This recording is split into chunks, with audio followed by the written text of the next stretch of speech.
aunt I've barely spoken to in the last 20 years wanted my sister and I to use our inheritance to buy her a house. I had to suffer through a holiday recently with my aunt. I put up with her presence so I could get to know my cousin better, which made me annoyed all over again about something she did a few years ago. My mother killed herself in 2020.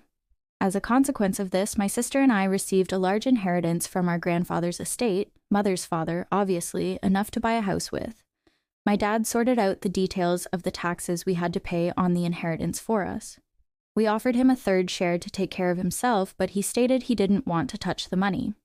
The aunt who I went on holiday with, we'll call her Rachel, is an avowed socialist, while the other aunt, who we'll call Tilly, has led a hippie lifestyle for decades.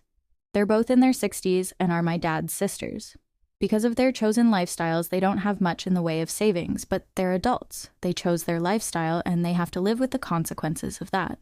A year or two after my mother killed herself, Tilly had some sort of crisis where her rent increased, and she wasn't sure how she was going to be able to afford her place accommodation. I'm not sure of all the details.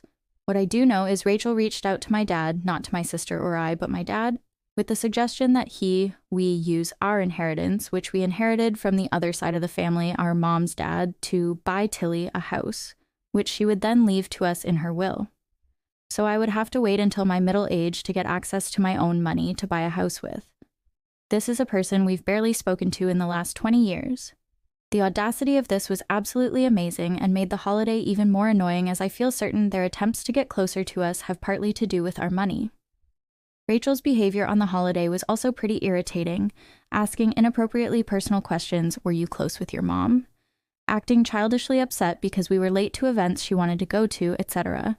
It set my sister and I arguing as well, so we're 100% never going on a holiday with her again.